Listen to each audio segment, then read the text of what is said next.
మీ business ఏదైనా మీ ఊర్లో promotion చేయాలంటే అది సుమన్ టీవీతోనే సాధ్యం. ఇప్పుడే సంప్రదించండి. హాయ్ హలో నమస్తే వెల్కమ్ టు సుమన్ టీవీ. నేను మీ శ్రవంతి. ప్రస్తుతం మనం ఇప్పుడు రాజన్న సిరిసిల్ల జిల్లాలో ఉన్నటువంటి కళ్యాణ లక్ష్మి ఫంక్షన్ హాల్ వద్దనైతే మనం ఉన్నాము. సో ఈ రోజు జిల్లా పోలీసు శాఖ ఆధ్వర్యంలోనైతే మెగా జాబ్ మేళా నిర్వహించారు. సుమారు ఒక 6,000 మందికి పైగా జాబ్స్ కోసం అయితే రిజిస్ట్రేషన్ చేసుకున్నారు. సో మనమైతే ఆ సందర్భంగా ఇక్కడికైతే రావడం అయితే జరిగింది. మనం లోపలికి వెళ్దాము. అంటే చాలా మంది వివిధ కంపెనీల వాళ్ళు కూడా HR వాళ్ళు కూడా వచ్చారు. అంటే వీళ్ళ క్వాలిఫికేషన్ బట్టి కూడా జాబ్స్ కోసం అయితే ఇక్కడైతే ఇంటర్వ్యూస్ కూడా జరుగుతున్నాయి. సో మనం లోపలికి వెళ్ళి ఏమేమి జాబ్స్ కోసం ఎవరెవరు అప్లై చేసుకున్నారని చెప్పేసి మనం తెలుసుకునే ప్రయత్నం అయితే చేద్దాం.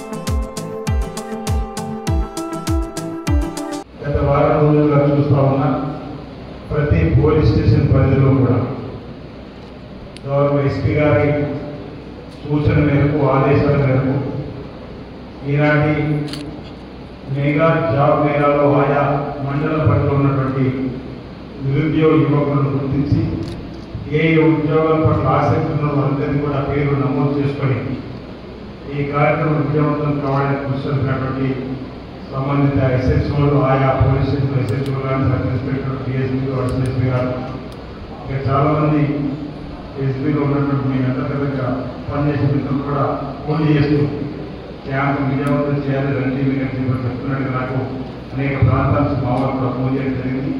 వారందరూ కూడా ఈ కార్యక్రమం విజయవంతం చేయడానికి చూసినటువంటి వారికి ఎస్పీ గారు కూడా మీ సందర్భంగా ధన్యవాదాలు తెలియజేస్తుంది.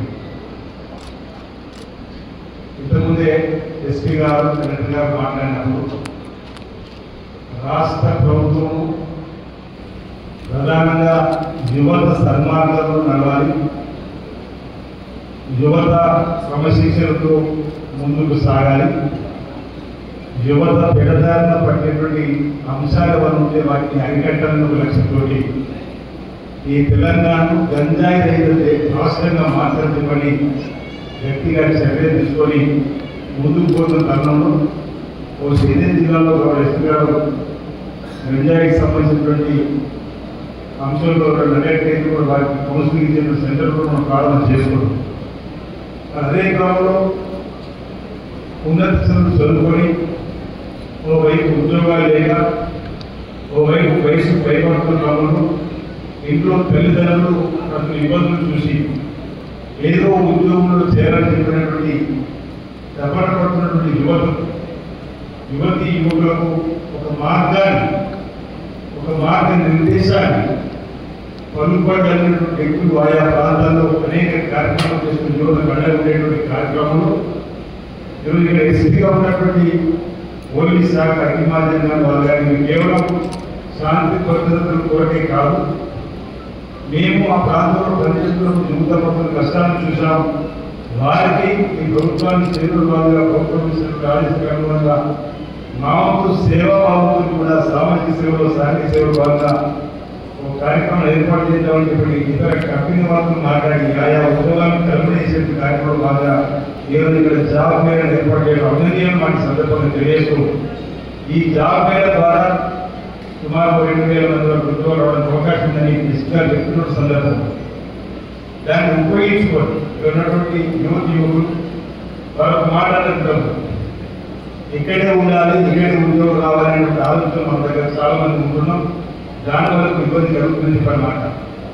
కాబట్టి మనకు ఎక్కడ ఉద్యోగం వచ్చినప్పుడు ఆ ఉద్యోగం పట్టుకొని వెళ్తే ఒకటి తర్వాత ఒకటి ప్రమోషన్ లాగా చెప్పడానికి అవకాశం ఉంటుంది. మీకు కూడా అనుభవం అనేది వస్తుంది, ఓ పని దొరుకుతుంది. దానివల్ల తల్లిదండ్రులు కూడా మా బిడ్డకు ఉద్యోగం వచ్చింది, అది 10,000 సార్లు 12,000 సార్లు 16,000 సార్లు పక్కన పెట్టి ముందుగా మనం ఖాళీగా ఉండేటువంటి వారికి వచ్చిన ఉద్యోగం కూడా దొరికినట్టు వెళ్తే పరిచయాలు పెరిగితే ఆయా కంపెనీలో బాసులు పరిచయాలు ఏర్పడితే మన ఫలితాలను మెచ్చుకొని ప్రమోషన్ ఇచ్చే అవకాశం ఉంటుంది. మీ ద్వారా కార్మికులకి స్నేహితులు కూడా కంపెనీలో ఉద్యోగాలు ఇచ్చుకోవడానికి కూడా మీకు మార్గదర్శనం కావడానికి అవకాశం ఉంటుంది. కాబట్టి ఆ కోణంలో అందరూ కూడా ఈరోజు ఎవరైతే క్యాంపు వచ్చిన వాళ్ళందరూ కూడా నేను ఉద్యోగాలకు సెలెక్షన్ అయిన వాళ్ళు తప్పనిసరిగా మీకు ఉద్యోగ నియామక పత్రం అయితే తప్పనిసరి వెళ్ళి అందులో చేరి కావాల్సిన అవసరం ఉందని మన సందర్భం చెప్తుంది. ఈ ప్రభుత్వం కూడా ఒకవైపు సామాజికంగా ఇలాంటి క్యాంపులు ఏర్పాటు చేస్తూ నిరుద్యోగ యువకులు అండగా ఉండేటువంటి ఆర్గనైజేషన్ అనేక మంది ఈరోజు పోలీస్ శాఖ వారు ఆర్గనైజేషన్లో ముందున్నారు. ఈనాటి కార్యక్రమాలు చేస్తున్నారు కాబట్టి ప్రభుత్వం కూడా ఎన్నికలు ముందు జరిగింది. 2 లక్షల ఉద్యోగాలు ఈ డిసెంబర్లో వేస్తామని చెప్పారన్నమాట. దాని అనుగుణంగా ఇప్పటికే ఇంచుమించు 30,000 ఉద్యోగాలు ఖాళీ ఉండేవి భర్తీ చేయడం అది కానీ ఇక్కడ ఏ అవసరం నాకు చేయడం జరిగింది. మెగా డిఎస్సీ కూడా ఉమ్మడి ఆంధ్రప్రదేశ్లో డిఎస్సీ వచ్చిందంటే 10 సంవత్సరాల తర్వాత మనకి డిఎస్సీ ఎక్కువ రాదు.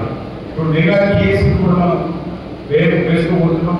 బహుశా మొన్నటి రోజు కూడా మన కరెక్ట్గా రాత్రులు ఇసుక రాత్రులు ఇక్కడ కూడా కరెక్ట్గా మన పరీక్షలు కూడా రాసిన పరిస్థితులు రాబో రోజుల్లో ప్రభుత్వ ఉద్యోగాలు కూడా ఏవి ఖాళీగా వెంకటేశ్వరరావుకి డిసెంబర్ కూడా గవర్నర్ ముఖ్యమంత్రి రేవంత్ రెడ్డి ఇచ్చేటువంటి కల్పనలో అవకాశం ఉంది. ఆ వైపు కూడా అర్హులైనటువంటి వాళ్ళు ఎగ్జామ్ రాసి ఆధునిక జాబ్ తీసుకోవడం కోసం ప్రయత్నం చేస్తున్నటువంటి క్రమంలో ముందుండాలని చెప్పిన సందర్భంగా మేము అందరూ కూడా మనవి చేస్తూ ఈ దేశానికి పట్టు బొమ్మలాగా యువత మన దేశంలో యువత సంఖ్యని ఎక్కువ ఉన్నటువంటి క్రమంలో యువతంతా కూడా మరి సన్మార్గంలో నడిచి ఈ ప్రాంతాన్ని ఈ రాష్ట్రాన్ని భారతదేశాన్ని కూడా అభివృద్ధి తీసుకోవడం కోసం మీరందరూ కూడా కంకణబద్దే ఒకే విధంగా ఉండాలని చెప్పిన మాట ఈ సందర్భంగా నేను తెలియజేస్తూ రాబో రోజుల్లో ఈ యువత గ్రామ అభివృద్ధిలో కూడా కీలకమైన పాత్రలో మీరు ఉంటూ మీరు సామాజిక సేవలు సైనిక సేవలు కూడా రాణించాలని చెప్పిన సందర్భంగా నా వైపు అందరూ కూడా తెలియజేస్తూ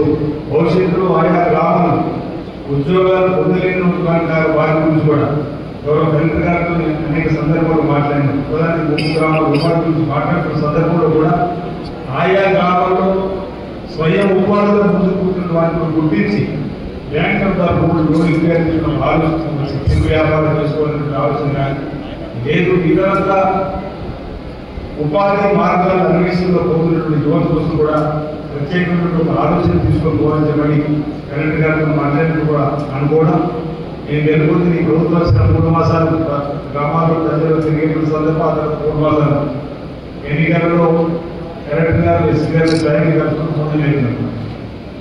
ఎన్నికలు కోడ్ కాబట్టి స్వయంగా కలుసుకోలేకపోయినా అర్థం చెప్తున్న గ్రామాల్లో అభివృద్ధి కూడా జరుగుతూ ఉంది. నిరంతరం కొనసాగే కార్యక్రమం అభివృద్ధి అనేది సంక్షేమం అనేది. కానీ ఇంకా ఇతరులతో ప్రత్యేకమైన కార్యక్రమాలు అమలు చేసుకోవాలనుకుంటే ముఖాముఖి కలుసుకుని సమావేశం ఏర్పరుచుకుంటే అక్కడ పోవడానికి అవకాశం ఉంటుంది. ఈ రోజే కలుసుకున్నప్పుడే తప్పనిసరిగా నెక్స్ట్ వీక్ నుంచి ఆ కార్యక్రమంలో కూడా కలెక్టర్ గారు కూడా చక్కగా సమన్వయం చేసుకుంటూ అధికారులను అనేక కార్యక్రమాలు జిల్లాలో విజయవంతం కావడానికి కృషి చేస్తా ఉన్నారు. 30 గ్రామాలకు సంబంధించి మీరు చెప్పగానే 14,000 మంది స్కిల్ డెవలప్మెంట్ మహిళలు గౌతమ్ మేడం గారు రావడం జరిగింది. 1470 మంది వారికి మన శిక్షణ కూడా ఇవ్వడం జరిగింది. ఇక్కడ నేను సందర్భంగా కలెక్టర్ గారికి మరో కోరిక కూడా నా వైపు చెప్పడానికి ప్రయత్నిస్తున్నాం. ఇప్పుడు మనం కేవలం వేరే అర్బన్ మండలంలోనే తీసుకుంటే 14,000 మంది వెళ్ళింది.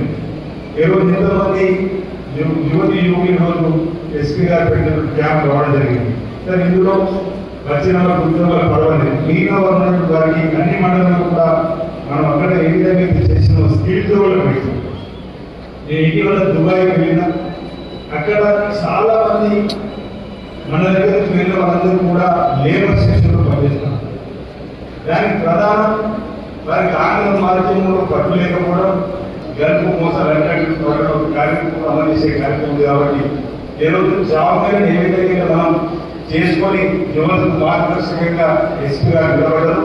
నేను జిల్లా కలెక్టర్ గారితో కోరుతాను మళ్ళీ వారంలో మనం స్కిల్ డెవలప్మెంట్ పైన మేము కూడా ప్రారంభించి ఇంచుమించు 8,000 నుంచి 10,000 కుటుంబాలు నా నియోజకవర్గంలో పోయినాయి. కాబట్టి ఒక కారణం ఉపకరణం తీసుకొని ముందడు వేసాడైతే ఇతర ప్రాంతాలు నిజామాబాద్, కరీంనగర్, వరంగల్, ఉత్తర తెలంగాణలో మనకు జరుగుతున్న వారి సంఖ్య ఎక్కువ ఉంది. మన ప్రాంతంలో ఇంకా మన స్కిల్ డెవలప్మెంట్ సంబంధించినటువంటి ట్రైనింగ్ క్యాంప్స్ 15 రోజులు ఇచ్చినట్టయితే వారి సర్టిఫికేట్స్ మనం జిల్లా కమిటీ చేసినట్టయితే అక్కడ వాళ్ళకు ఉపయోగపడి అలా కూడా ఆత్మస్థైర్యం పెరుగుతుంది, యూనియన్ భావం పోతుంది. నేను మా జిల్లాలో మా కలెక్టర్ గారు స్కిల్ డెవలప్మెంట్ సర్టిఫికేట్స్ అని ఆ సర్టిఫికేట్ ఆధారంగా అక్కడ కూడా అక్కడ గవర్నమెంట్ కూడా మనం జిల్లా కలెక్టర్ చేసినటువంటి వారికి ఒత్తిడి ఉందని మనం చెప్పారు. కాబట్టి అది కూడా ఉద్యోగంగానే మనం భావించాలి. ఇక్కడ అది కూడా మార్గదర్శకంగా మీరు వచ్చినట్టుగానే అంటే ఆ అంశంలో కూడా మధ్య వారంలో స్కిల్ డెవలప్మెంట్ పైన మీరు దృష్టి పెట్టి వేగవాడ సమస్యలు ఎక్కడ మనం ముందర వేద్దాం. నన్ను చూసి ఇతర ప్రాంతాల్లో చేసినట్లయితే కాస్త 20%, 30% పిల్లలకైనా మనం మంచి చేసిన అవసరమైనటువంటి భావన నాలో ఉంది. అవి వీలైతే దుబాయ్ సంబంధించిన ప్రతినిధులు ఒకరికి రమ్మంటే వాళ్ళ జరిగేది అని కూడా చెప్తారు. ఎందుకంటే అక్కడ నేను చాలా కంపెనీ దగ్గర వెళ్ళిన అందరూ లేబర్ నా కంపెనీలో 20 మంది ప్లంబర్ అవసరం ఉంది, ఎవరు వస్తలేరు. నా దగ్గర 20 మంది దగ్గరికి కార్పొరేట్ వస్తుంది, ఎవరు వస్తలేదు చెప్పండి. అంటే డిమాండ్ ఇది చిన్న చిన్న కంపెనీ. అలాంటి వేరే కంపెనీలు ఉన్నాయంటే చాలా ఉద్యోగాలు పెట్టి ఉన్నప్పుడు వాళ్ళ స్కిల్ లేకపోవడం వల్ల ఇతర రాష్ట్రాలు, ఇతర దేశాల నుంచి తెప్పించుకుంటున్న మాట చెప్తాం. అంటే అక్కడ వాళ్ళు ఫుల్ఫిల్ చేసుకోవడానికి ఇతర దేశాల నుంచి పిలిపిస్తుంది కానీ ఇతర దేశాలు తీసుకుంటున్నప్పుడు మన దగ్గర ఎంతమంది ఉన్నటువంటి వారికి మన స్కిల్లో మనం నేర్పడతానికి ఇచ్చి వాళ్ళకి సర్టిఫికేట్స్ ఇవ్వడానికి వాళ్ళు మన ప్రాంతం నుంచి 20,000 సాధించడానికి మనం 60,000 పైసలు సాధించిన వాళ్ళు అవుతున్నటువంటి మాట సందర్భంగా ఇక్కడ ఉన్నటువంటి ప్రభుత్వ అధికారి కూడా ఈ సందర్భంగా తెలియజేస్తూ రాబోయే రోజుల్లో కూడా ఈ ప్రభుత్వం గ్రామీణ ప్రాంతాల యువతకు అండగా నిలబడుతుంది. యువత సన్మార్గంలో నడిచే క్రమంలో సూచనతో పాటు ఉద్యోగ కల్పనతో పాటు స్వయం ఉపాధులను ముందుకు పోయేటతో పాటు మహిళలు ఎవరైనా ఉంటే ఇంతకుముందు చెప్పినట్టుగా కుటుంబీషణ సమస్య శిక్షణ కేంద్రాల గురించి వారి కూడా స్వయం ఉపాధి ఎదగడం కోసం కూడా అవకాశం కల్పించేటువంటి మార్గాన్ని ప్రభుత్వం తీసుకుంటుంది. కలెక్టర్ గారు దానిలో చొరవ సందర్భం కూడా మద్దతు చేస్తూ అయినటువంటి చక్కటి కార్యక్రమం జాబ్ పైన ఈరోజు ఇంతమంది యువకులు కూడా కలుసుకోవడం కూడా ఒకరి పట్ల ఒక ప్రాంతం యువకులు వచ్చినప్పుడు పరిస్థితి అయ్యే సందర్భం ఉంది. వారికి కూడా రాబోయే రోజులు మంచినటువంటి అవకాశం ఉండే విధంగా ఏదైతే చక్కటి కార్యక్రమం ఏర్పడినటువంటి పోలీస్ శాఖకు నా వైపు నుంచి అభినందన చేస్తున్న ప్రత్యేకంగా గోపకల్పన అఖిల్ మహాజన్ ఎస్పీ గారికి కూడా ప్రత్యేకంగా నేను ధన్యవాదాలు తెలియజేస్తూ నాకు అవకాశం ఇచ్చినటువంటి మీ అందరూ కూడా శుభాకాంక్షలు ధన్యవాదాలు తెలియజేస్తా ఉన్నా.